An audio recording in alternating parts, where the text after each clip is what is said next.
Yo empecé trabajando a finales de los años 80 en una pequeña región que es el Valle del Alberche, el Alto Valle del Alberche, comparándolo con otra que es el Valle del Corneja. Y en realidad yo iba a hacer los clásicos estudios de comunidad, me iba a centrar en 2 pueblitos, uno de cada lado, para compararlos. Lo que ocurre es que los habitantes de las regiones, o mejor dicho, de estos valles que yo estaba comparando, en un porcentaje muy alto eran ganaderos trashumantes. Iban de un lado para otro al menos 2 veces al año y muchas más a pueblos cercanos. Y poco a poco fui descubriendo que en realidad había economías que estaban de alguna forma regionalizadas, en el sentido de que ningún pueblo era lo suficientemente autónomo en sí mismo como para no depender de todos los pueblos de los alrededores. Pero además en estos pueblos, lo vi particularmente tanto en el Valle del Alberche como en el Valle del Corneja, había un instrumento, cual era los matrimonios, o si se quiere en un sentido más amplio, el parentesco, que generaba esta circulación. Es decir, prácticamente todos los vecinos de casi todos los pueblos tenían algún familiar en alguno de los otros pueblos de los alrededores, porque tenían un hermano, una hermana, casado con alguien del otro lado. En el sentido clásico del término, había un intercambio de parientes entre los distintos pueblos, y eso generaba unas dinámicas muy regionalizadas. Y además había un tercer elemento que tenía que ver con lo que pudiéramos llamar simbólico natural, que es que las fiestas de estos pueblos se sucedían. Es decir, a diferencia de lo que ocurre ahora, que las festividades vienen marcadas por el calendario laboral y todos los pueblos tienen la fiesta el mismo día, al menos en Castilla y León, antes las fiestas se sucedían de forma que cada fin de semana era la fiesta mayor de uno de los pueblos. Y eso hacía que los de todos los pueblos de los alrededores pudieran ir a esa fiesta. Y entonces había una continua circulación de las gentes entre los distintos pueblos de la misma comarca. Por tanto, con independencia de lo que a mí me hubiera gustado, fue la propia gente la que me llevó a preguntarme por estas dinámicas regionales. Cuando yo llegaba a una pequeña comunidad y decía, bueno, ¿y aquí usted con quién habla? Bueno, pues tengo una hermana en tal pueblo, tengo un cuñado en el otro pueblo, a mi novia la conocí en la fiesta de ese pueblo, etcétera, etcétera. Ese sería mi descubrimiento, valga la expresión, de estas dinámicas regionales que no tienen que ver necesariamente con lo que son las regiones administrativas, sino que tienen que ver con toda una trayectoria y un recorrido histórico de intercambio entre gentes de diferentes pueblos. Yo comparé inicialmente 3 comarcas muy diferentes, o a lo mejor no tan diferentes en algunos aspectos, del sistema central, que es una cordillera que atraviesa la península ibérica de este a oeste por su centro, incluyendo una parte dentro de Portugal, la Serra da Estrela, y ahí es como yo empecé. En un determinado momento, en el año 96, tuve la fortuna de que invitamos a Andrés Fábregas a un seminario, cuando había seminarios y congresos en la ciudad de Salamanca, y entonces había un colega que mostró unas fotografías de la Sierra de Ávila, y Andrés Fábregas, que estaba allí presente, dijo, estas casas son típicas de los Altos de Jalisco. Y pues no, pues son de la Sierra, pues son de los Altos, pues móntate en el carro y lo vamos y lo comprobamos. Y al año siguiente hicimos, viendo este tipo de parecidos que en principio eran solamente de paisaje y arquitectura, hicimos un recorrido de al menos casi un mes, 3 semanas, por los Altos de Jalisco, para ver si nos recordaban en algo, o si a mí me recordaban en algo la sierra, y si podíamos encontrar algún tipo de proceso cultural que fuese más o menos análogo. En ese recorrido por los Altos de Jalisco, ya como digo, en el verano del 97, nos acompañaron otros colegas que habían estado con Andrés Fábregas en los trabajos que hicieron ellos en los años 70, en el 73 y demás. Pues por allí pasaron varios compañeros, Gustavo del Castillo, por ejemplo, se incorporó alguna vez Tomás Martínez Saldaña, y tuvimos también la ayuda de Cándido González durante bastante tiempo, y algún otro colega más. Y vimos que sí que había posibilidad de hacer un proyecto que formulamos, de intentar comparar esos dos espacios cuyos paisajes nos habían parecido, nos habían resultado semejantes bajo la premisa que había que comprobar de que si los paisajes son construcciones culturales y no solamente construcciones naturales, aquellos que han construido o que han elaborado, gestionado después paisajes semejantes, posiblemente tengan percepciones semejantes de lo natural y posiblemente también de otros ámbitos como lo económico, lo social, etcétera, etcétera. Así que después de esto hicimos conjuntamente trabajo de campo en los Altos de Jalisco y en la Sierra de Ávila. En los Altos de Jalisco yo pasaba continuamente, vamos a utilizar la expresión coloquial, por tonto o por ignorante, porque todo, aunque lo conocía todo, todo me era nuevo. Y en la Sierra de Ávila, a Andrés Fábregas le pasaba algo muy semejante, porque todo le era muy conocido, pero todo le llamaba la atención, ¿no? Entonces, tanto los Altos de Jalisco como la Sierra de Ávila lo que hicieron fue suscitar en ambos, creo yo, pero ahora Andrés matizará o dirá lo que considero oportuno, una gran curiosidad por ese tipo de procesos que estaban ocurriendo o que habían ocurrido en momentos diferentes de la historia, en lugares muy alejados, para generar paisajes, sin embargo, muy parecidos. Efectivamente, yo creo que Pedro ha contado de manera muy puntual y con una gran precisión breve, ¿no?, lo que sucedió. Pero sí me gustaría agregar algunas cosas. Por ejemplo, yo me introduje al estudio de las regiones desde que era estudiante en la Escuela Nacional de Antropología e Historia, porque en el año de 1966 yo había ingresado a la ENA en 1965. En el año de 1966 me encontré con Guillermo Bonfil y él me propuso contratarme como ayudante de investigación, lo cual a mí me pareció extraordinario. Me sentí muy emocionado de que un antropólogo como Guillermo Bonfil se fijara en un estudiante que apenas estaba iniciando su carrera y lo contratara como ayudante. Le dije que sí, inmediatamente. Trabajaba Bonfil en lo que en aquella época se llamaba la sección de antropología del Instituto de Investigaciones Históricas de la Universidad Autónoma de México, la UNAM. Este Instituto de Investigaciones Históricas era dirigido por don Miguel León Portilla, y los antropólogos se reunían en una sección de antropología del Instituto de Investigaciones Históricas. No era como hoy un instituto en sí, autónomo. Hoy ya lo es el Instituto de Investigaciones Antropológicas. El antecedente de ese instituto es justamente la sección de antropología. Y esa sección de antropología del Instituto de Investigaciones Históricas la dirigía un gran antropólogo físico, pues yo diría que el padre de la antropología física mexicana, que era un republicano español, don Juan Comas Camps, por cierto, catalán también. Y él él aprobó mi nombramiento, pero me dijo que tenía yo que pasar por una entrevista con don Miguel León Portilla. Entonces me llevó Bonfil a entrevistar a don Miguel León Portilla, y también allí yo me sentí realmente muy emocionado de conocer al autor de La visión de los vencidos, un libro que leíamos mucho en esa época los estudiantes. Acababa de salir el libro. Y bueno, don Miguel me trató muy bien y aprobó mi nombramiento. Entonces, Guillermo Bonfil tenía un proyecto de investigación que él bautizó con el nombre de Patrones de asentamiento en la región de Chalco, Amecameca, Cuautla. Entonces, ya de entrada, no íbamos a hacer trabajo de campo en una comunidad como se estilaba en aquel momento. Estamos hablando de 1966. En México imperaba el método de estudios de comunidad y las teorías del desarrollismo.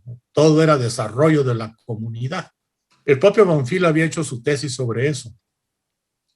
Una tesis que él tituló Diagnóstico del hambre en Sutsal, Yucatán. Pero por alguna razón, Bonfil había leído sobre regiones, algunos autores antropólogos latinoamericanos, y pues tenía esa visión ya. Entonces, yo en calidad de ayudante de Guillermo Bonfil, pues me inicié en el estudio regional. Y aunque me instaló Guillermo Bonfil en una comunidad que me iba a servir de base para hacer mi propio trabajo y aparte ayudarlo a él, que era Tlayacapan, Morelos, mi visión era la visión regional que Bonfil me estaba enseñando. Entonces, bueno, recorrimos esa región que él llamaba de Chalco a Mecameca, Cuautla, durante por lo menos un mes, todo el verano de vacaciones de 1966.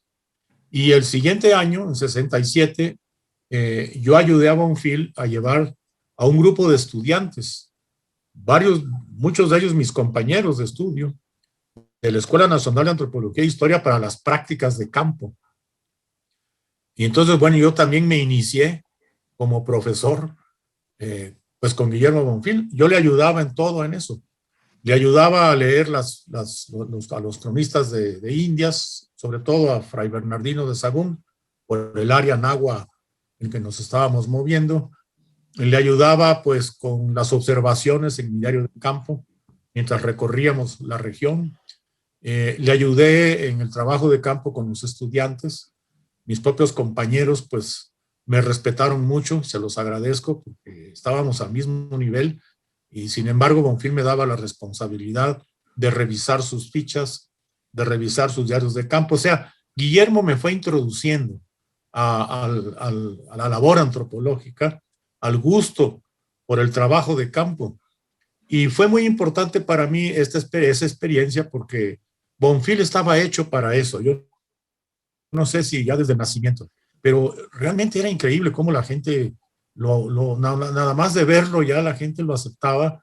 Era muy fácil entrar con él a las casas y la manera en que Bonfil se adaptaba inmediatamente al medio ambiente cultural en el que estaba, sentarse de cuclillas alrededor de los fogones, seguir la conversación de los campesinos, introducir la broma en el momento exacto y correcto y todo el mundo se reía, o hacerla de danzante con los concheros, o tocar la guitarra aunque no supiera, o cantar.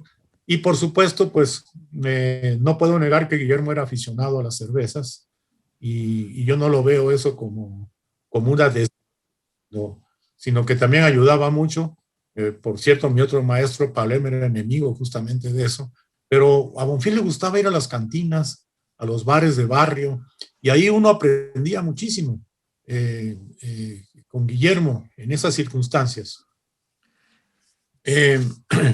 Yo hice mi tesis en la región de Chalco a Mecameca, y lo menciono por esta razón. Guillermo Bonfil me dijo, mire, déjeme a mí los patrones de asentamiento y las cuestiones económicas, pero usted vamos a ver, usted va a hacer su tesis demostrando que tomando un elemento del mundo sobrenatural, de la cosmovisión del mundo, de estos campesinos que nos rodean, es posible determinar también los límites de una región.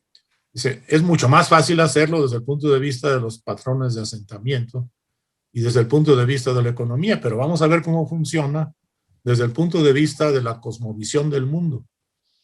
Y entonces me metió Guillermo Bonfil a leer mucho sobre cosmovisión, sobre magia, sobre religión, y terminé haciendo mi tesis sobre el concepto del nahual en la región de Chalco a Mecameca. Y efectivamente pude, con la ayuda de él y la dirección de él, identificar a la región de Chalco a Mecameca, Cuautla, también siguiendo a los nahuales. Incluso llegué a conocer a uno de ellos, ¿no? Que por cierto, cuando le pedí que se convirtiera en nahual, una noche que estábamos platicando, me dijo, no, Andresito, porque me convierto en tigre y te como. Este nahual era el Costal, un conocidísimo nahual de Tlayacapan, es el único nahual que conocí en mi vida, y ya murió, nos hicimos muy amigos. La cuestión de cómo surge estudiar los Altos de Jalisco también es muy interesante. ahora pues me encontraba con un etnohistoriador de primer nivel, que era Pedro Carrasco. Me encontraba con el arqueólogo, que yo llamo el arqueólogo del siglo XX, que era Armillas, por cierto, también ellos dos republicanos, republicanos españoles, y con Phil Weigand, que trabajaba Jalisco. Y al regresar de esa estancia, Paler me inscribió en el programa de doctorado del recién fundado CIS-INA, que él había fundado, junto con Guillermo Bonfil y con Gonzalo Aguirre Beltrán. Y una tarde, en las oficinas de Palermo, en la Universidad Iberoamericana, discutimos, bueno, ¿qué vas a hacer de tesis doctoral? Y finalmente me dijo, ¿por qué no te vas a los Altos de Jalisco? Y así es como yo llego a los Altos de Jalisco, y además Paler me dijo que me ponía a Gustavo del Castillo para que aprendiera a hacer trabajo de campo, porque Gustavo había estudiado politología, ciencias políticas, y necesitaba hacer su tesis de doctorado para la Universidad de Austin.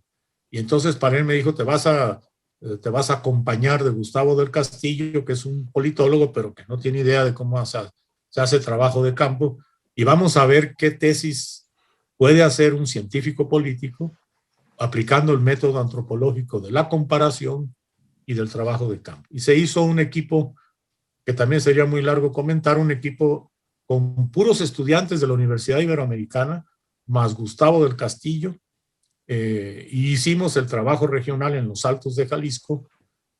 Se produjeron muchos libros.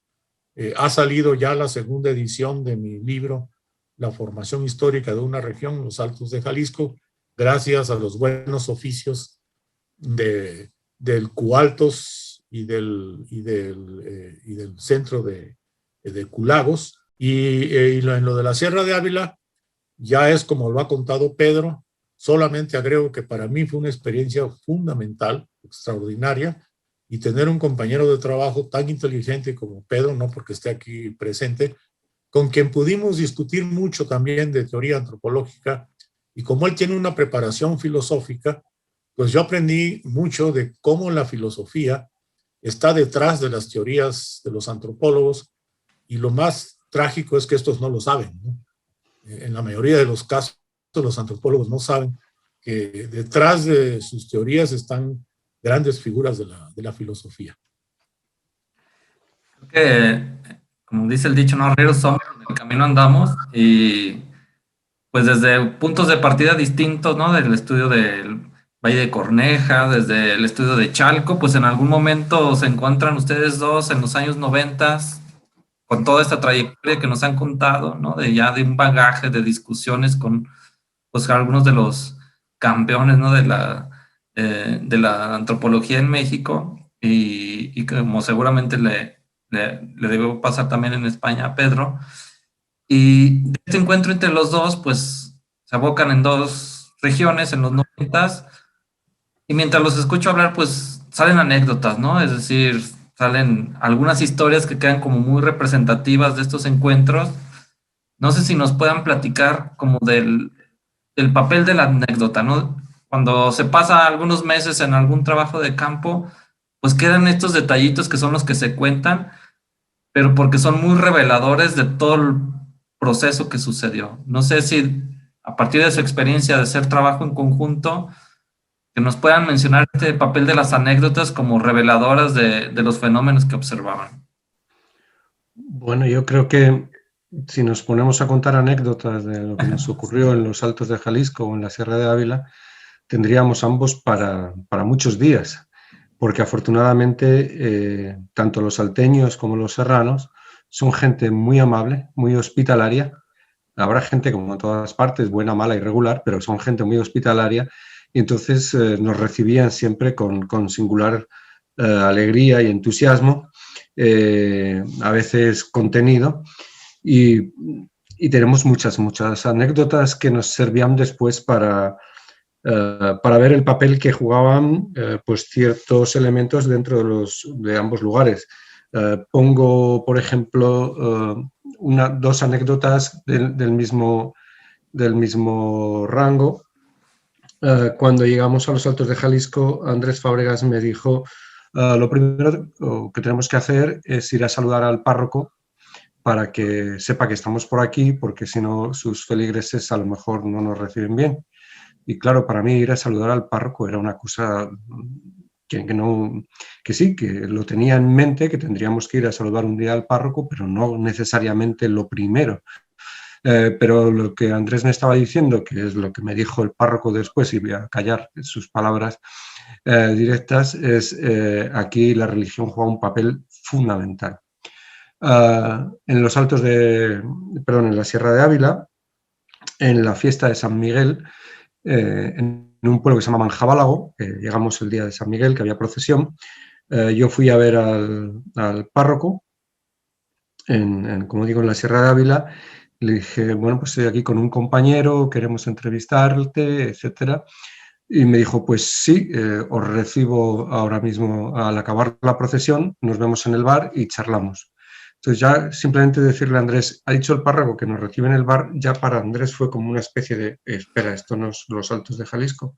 El hecho de que el sacerdote nos recibiese en el bar del pueblo y que además tuviese mucha prisa porque tenía que ir a continuación a otro pueblo, nos hablaba de varias cosas. Uno, de que la religión, desde un punto de vista institucional, había perdido mucho peso en la Sierra de Ávila, porque al haber muy poca gente también se había reducido el número de sacerdotes y el tipo de relación ya era diferente. Los sacerdotes ya no viven en los pueblos con sus comunidades, sino que van recorriendo los lugares. Entonces, simplemente una anécdota en relación con los sacerdotes nos permitía ver muchas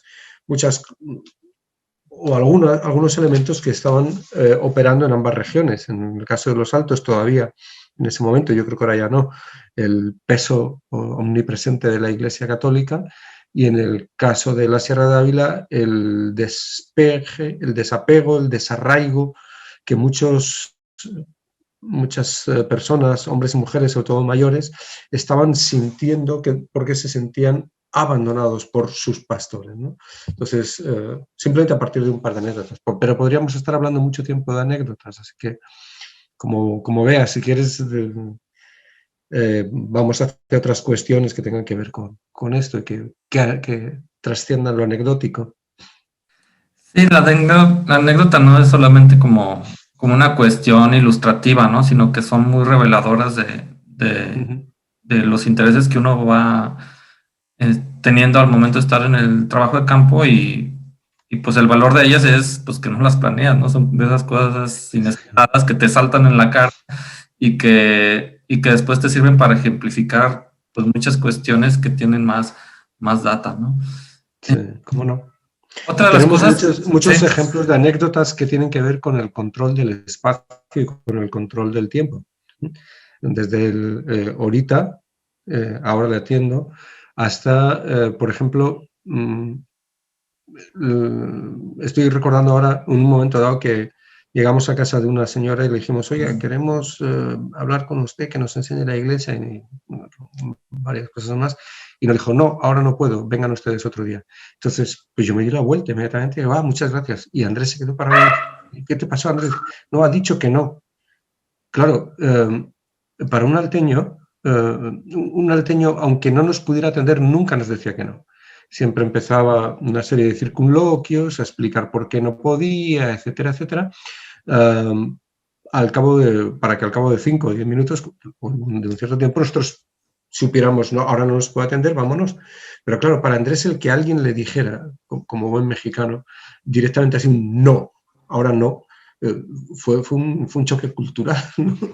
por así decirlo, pero sí, nos daba para el tipo de relación que hay entre la gente. A mí me pareció lo más normal. Pues ha dicho, no, pues nos vamos, ya vendremos otro día y ya está. O sea, sí. Y en ese sentido, tú, bueno, como extranjero visitando una región de Jalisco, como fue Los Altos, ¿cuáles fueron ese tipo de nos que recibiste, ¿no? Esas experiencias que contrastaron entre pues, las regiones que tú estudiabas, también tu trayectoria de vida, con una región que estabas conociendo. Bueno, yo tengo que decir que yo en Los Altos me he sentido siempre muy, muy, muy bien tratado. Y mantengo relaciones muy afectuosas con muchas personas. o con algunas personas. Yo creo que yo en los saltos puedo decir que prácticamente en casi todos los lugares me he sentido en casa, o como en casa.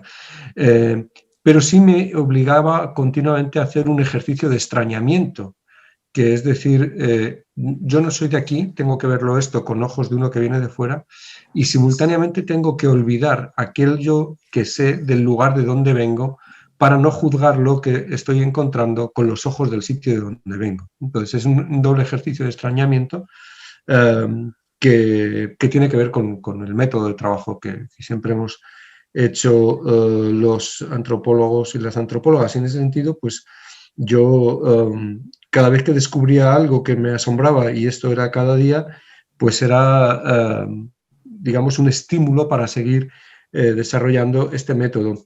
Tengo que decir, y no es porque esté aquí Andrés ahora la escucha, que el trabajo de campo en los Altos de Jalisco para mí fue muy fácil porque iba con Andrés Fábregas. Y entonces, pues en el sentido más estricto y simultáneamente cordial, afectuoso, para mí Andrés Fábregas fue y es un maestro, sigue siendo un maestro al que tengo no solo respeto y admiración, aparte de un gran afecto como amigo que ahora considero, pero aprender en los saltos a su lado era muy fácil, era realmente muy fácil. Y dos cosas solamente diferentes, o dos matices con respecto a los saltos más que diferentes.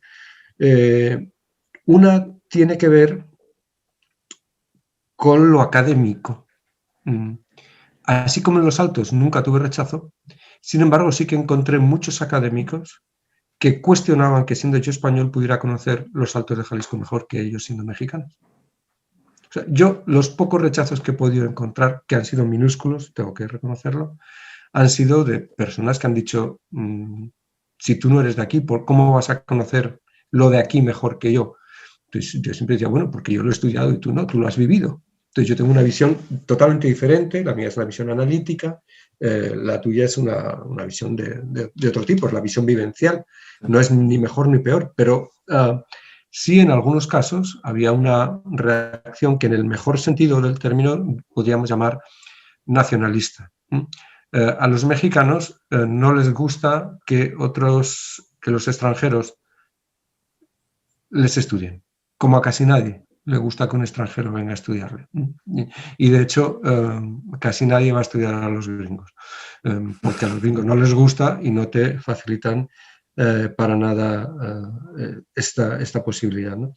Bueno, por ahí es por donde iría yo con esto, ¿no? Con esto en relación con la pregunta que me hacías. Yo creo que desde un punto de vista metodológico, que es lo que también planteabas, este doble extrañamiento de olvidarlo de donde uno viene para juzgar y simultáneamente saber que uno no está en su lugar, fue importante. Y después también, y ahora tiene que ver con lo anterior, cuando se cortó la conexión con Andrés, con un elemento que de alguna forma puede ser anecdótico. Yo podía en los Altos de Jalisco, como Andrés pudo en la Sierra de Ávila, hacer preguntas incómodas, porque era extranjero. Por ejemplo, cuando nosotros estudiábamos en los años, para los más jóvenes, a lo mejor, mexicanos incluso, a lo mejor esto puede resultar sorprendente, pero estamos hablando de los años 90, antes de que el PRI abandonase por vez primera el poder, si alguna vez lo abandonó, no estaba todavía muy bien visto, aunque ya estaba habiendo una recuperación, hablar de la cristiada, los cristeros, etcétera, etcétera. Y cuando Andrés preguntaba a los salteños por cuestiones de la cristiada, en muchas ocasiones se salían con subterfugios. A mí, como era extranjero, no tenía ningún problema en hablarme de la cristiada. Y en el caso de la Sierra de Ávila era al revés. No hemos encontrado a nadie, a ningún serrano de la Sierra de Ávila que a mí me haya hablado de la Guerra Civil Española. Pero todos, en cuanto entraba Andrés, le contaban sus experiencias, en qué frente habían estado, cómo les fue a sus papás, etcétera, etcétera. Entonces, este extrañamiento a veces también es forzado por los propios nativos, por los propios interlocutores, ¿no? Sí, creo que pues las disciplinas han forzado un individualismo en la investigación y que esta riqueza que tú estás mencionando, ¿no? De poder colaborar con alguien para investigar, pues puede tener, mm, puedes acceder a mayor cantidad de información cuando es en pareja o en grupo o en equipo, como en algún momento también Andrés lo mencionó hace rato, en estos equipos que se hacían para investigar regiones y que lamentablemente pues hoy vivimos un individualismo en muchas cosas, ¿no? Por más que la academia aparente ser gregaria y entre todos, al final de cuentas es muy individualista, ¿no? No sé cuál es tu perspectiva sobre esto, de los dos, pues. Pues mira, Rafael, la verdad es que a partir de la creación del Sistema Nacional de Investigadores, eh, se intensificó la cuestión individual. Lo que Palermo nos había enseñado era que la investigación tenía que hacerse en equipos y que además la enseñanza de la antropología debía de ser en ese contexto. Los estudiantes deberían de aprender investigando en equipos sólidos de investigación. Por otro lado, solamente déjame agregar que pues yo provengo de un hogar en el que mi padre era un republicano español. Él hubiera preferido que yo dijera que republicano catalán. Él nació en Barcelona. Él fue fundador en su juventud en Barcelona del Partit Català Proletari, que fue una parte del Partido Socialista Unificado de Cataluña después. Y bueno, pues él peleó la guerra de España. Todos sabemos que en Cataluña se peleó muy fuerte, como en otras regiones de España. Y finalmente vino a parar a Chiapas y allí se casó con una hija de español, de catalán también, mi abuelo. Y entonces yo mucho llegué a la sierra de Ávila también, buscando a esa España que, siguiendo a Bonfil, en mi mente era la España profunda, esa España desgarrada de la guerra civil, porque las sobremesas en mi casa eran eso. Siempre cuando se terminaba de comer había una hora o más a veces de sobremesa en la que el que hablaba era mi padre. Y lo que contaba mi padre pues eran las batallas. Entonces, todo ese mundo de los republicanos, para mí fue muy excitante llegar a España, recorrer la Sierra de Ávila con un antropólogo como Pedro, experimentar la calidez de los españoles, el estar al lado de los pastores con sus boinas o con sus gorras, que eso me lo enseñaron allá en el País Vasco, cuando entramos a una tienda en Pamplona con Pedro y le dije, quiero una boina, y me dijo, ¿quiere usted una boina o quiere usted una gorra? ¿No? Y lo que llamamos boinas aquí, pues resulta que allá son gorras. La boina es una cosa como un plato, mucho más grande, ¿no? Y bueno, pues yo iba muy metido en ese mundo, en ese contexto de los republicanos, de todo y del hogar que les ofreció Lázaro Cárdenas. En mi casa estaba prohibido hablar mal de Lázaro Cárdenas, ¿no? Para mi padre, Gilberto Bosques y Lázaro Cárdenas eran los que salvaron sus vidas, ¿no? Y eso nunca lo pudieron olvidar. Entonces, la experiencia para mí de la Sierra de Ávila fue también la experiencia de conocer esa España profunda. Como dice Pedro, muchos de los pastores eran franquistas, o varios de ellos, ¿no?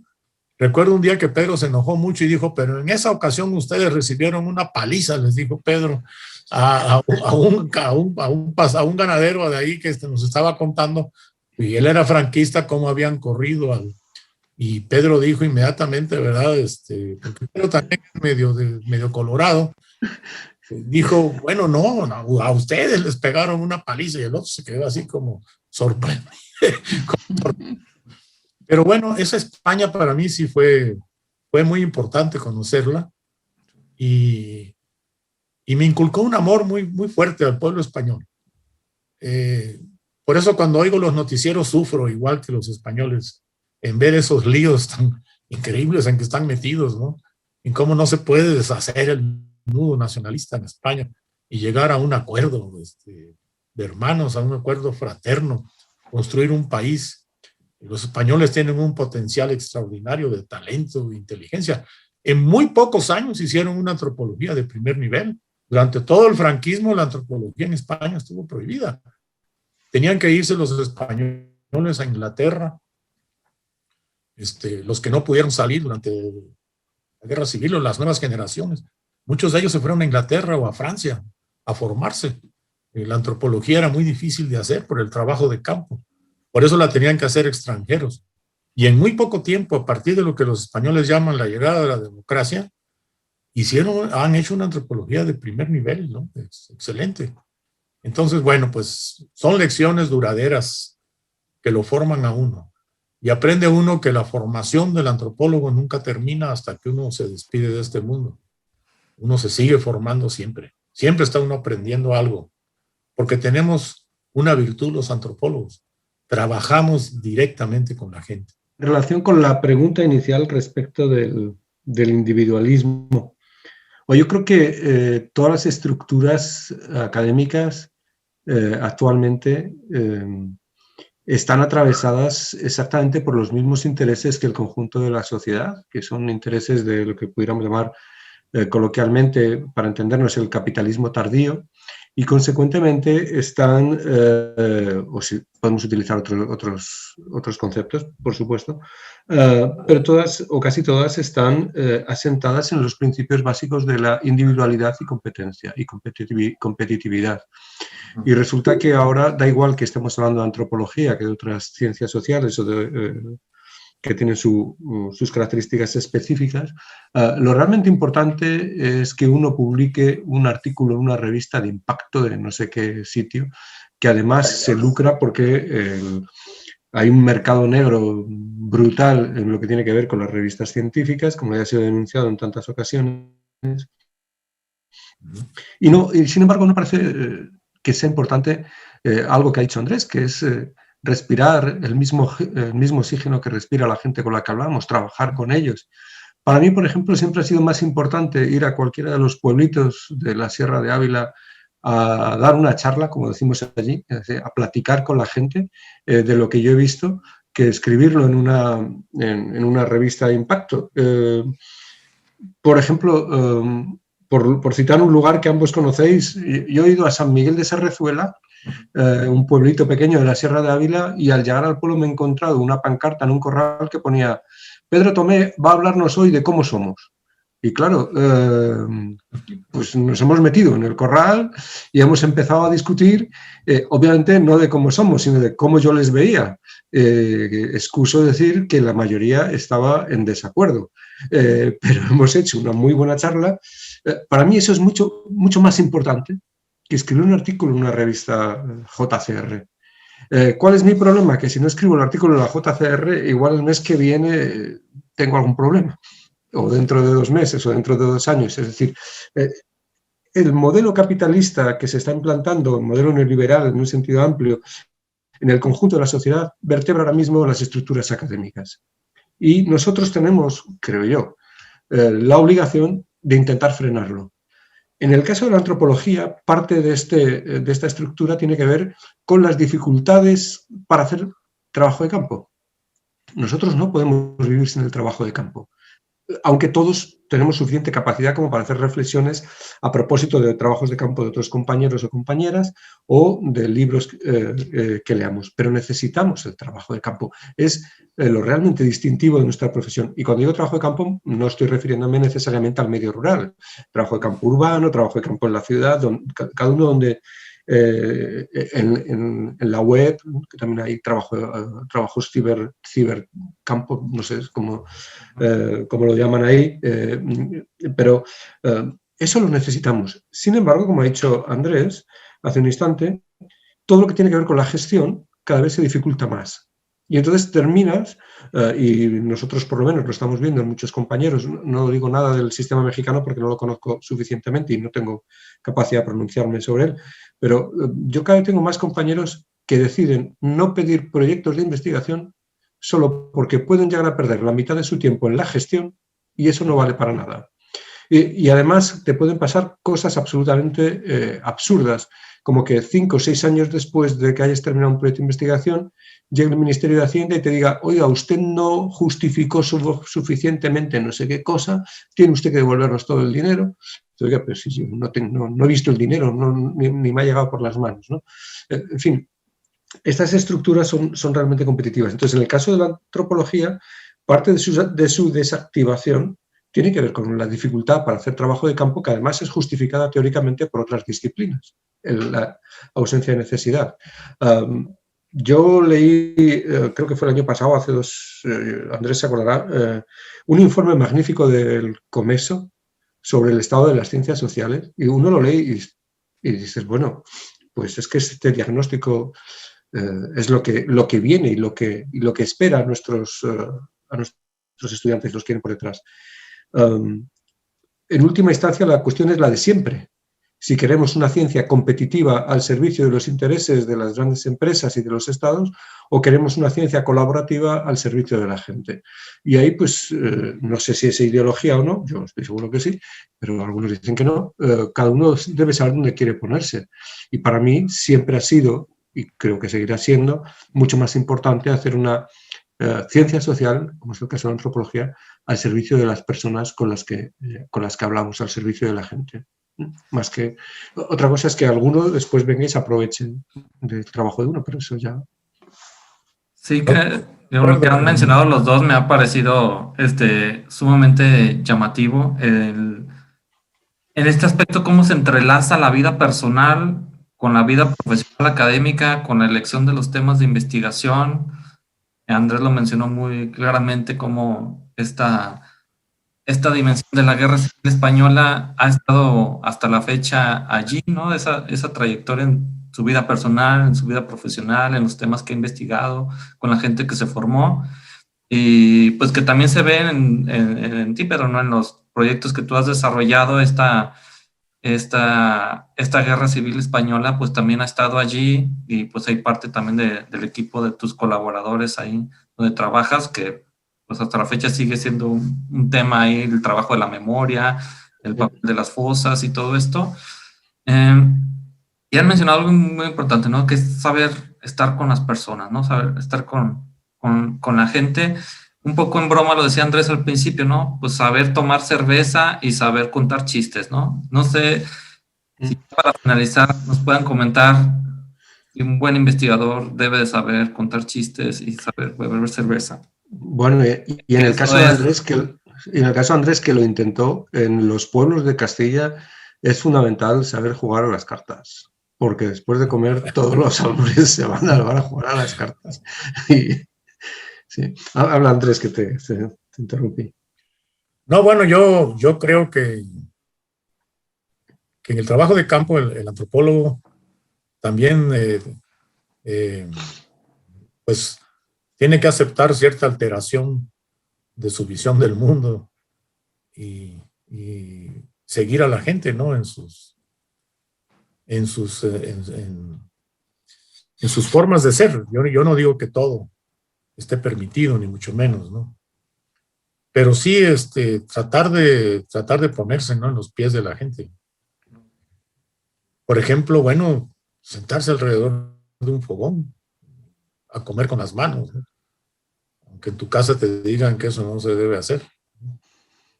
Escuchar con respeto lo que la ideología científica ve con recelo, ¿no? Por ejemplo, todas las historias de nahuales y del mundo sobrenatural que concibe la gente, y tratar de explicárselo por qué, ¿no? En lugar de decir, pues son supersticiosos, ¿no? Y lo digo porque en uno de estos webinares en que he participado, hablé de la importancia de la interculturalidad y de cómo un científico social tiene que aceptar el de ida y vuelta, discutiendo esto que está de moda ahora de las epistemologías, ¿no? Y yo, bueno, es que hay otras epistemologías aparte de las nuestras. Por agregar algo que sé que a veces llama la atención, sobre todo a otros científicos sociales, es que nosotros cuando hablamos con la gente no los consideramos necesariamente objetos de estudio, como cuando un biólogo estudia plantas o animales. los consideramos nuestros interlocutores. Y cuando hablas mucho tiempo con algunas personas y compartes muchas horas con ellos, pues termina surgiendo un afecto. Entonces, yo sé que es una de las cosas que más desquician, en el mejor sentido del término, a los científicos naturales de nuestro trabajo, es que nosotros nos sentimos afectados tenemos afectos con la gente con la que estamos. Yo no puedo decir que algunos que algunos de los informantes que yo he tenido en los Altos de Jalisco no sean mis amigos. Es que, pues si es que he hablado con ellos, no voy a decir tantas veces como con mi familia, pero aunque sí, durante un tiempo. Y entonces, pues en esa relación surge una afección y terminas convirtiéndote, pues, o en amigo o en una persona muy próxima y muy cercana. Y eso te influye, lo cual no quiere decir que uno no lo tenga que tener presente a la hora de explicar, como ha dicho muy bien Andrés, qué es lo que está pasando y cómo ellos entienden el mundo, aunque uno no lo entienda de la misma forma. Entonces, yo creo que esa cuestión de los afectos nosotros la tenemos siempre presente. Lamentablemente, la historia de la antropología nos muestra que hemos tenido también muchas veces una especie de complejo de inferioridad de reconocerlo. No voy a decir que esta persona con la que llevo conviviendo un año es un amigo porque entonces van a pensar que lo que digo no es objetivo. Pues claro que no es objetivo, en el peor sentido del término. Pero eso no quiere decir que lo que yo esté diciendo no sea menos riguroso o no sea menos cierto en el mismo sentido del término. Entonces, si yo tengo una capacidad para entender cómo en una determinada región son producidos afectos, cómo se intercambian afectos, cómo se generan afectos desde fuera, desde dentro, ¿cómo no me voy a sentir yo afectado? Entonces, para mí, cada vez más la cuestión de los afectos está presente continuamente en las relaciones con la gente con la que hablamos. Y no puede ser de otra forma. Claro, esto me podrías decir, Rafa, y no te diría yo que no, que los afectos pueden ser positivos o negativos. Porque a veces uno está haciendo trabajo de campo durante un tiempo y al cabo de un tiempo, pues tienes un afecto que no es positivo hacia alguna de las personas con las que, sin embargo, tienes que interactuar continuamente, porque es tu obligación. Pero eso no quiere decir que no esté ahí o que uno no sea capaz de poner suficiente distancia a la hora de explicar. ¿Okay? Entonces, yo creo que a veces en las ciencias sociales y los antropólogos hemos confundido los procesos de producción del conocimiento con los procesos de expresión de ese conocimiento que hemos previamente producido, ¿no? Entonces, yo creo que es importante tenerlo presente también, ¿no? Sí, muy interesante esto que mencionas, porque pues cuando uno ve las biografías de las grandes antropólogas o antropólogos, pues así como figuras de bronce, ¿no? Así con unas expresiones como si en su vida hubieran sonreído, ¿no? Cuando en la práctica pues implica todo este abanico de emociones que seas, ¿no? Desde tener que platicar con alguien que a lo mejor no es parte de tu ideología política o de tus formas de pensar, pero tienes que interactuar con él para tener una visión más amplia de la región o de la comunidad que estás estudiando. Y si es como lo que menciona, ¿no? Ponerle este color, ponerle este lado humano en el proceso, lo que no significa como que al momento de expresarlo tengas que ser, como esta producción del proceso tenga que ver con la forma en que lo presenta, ¿no?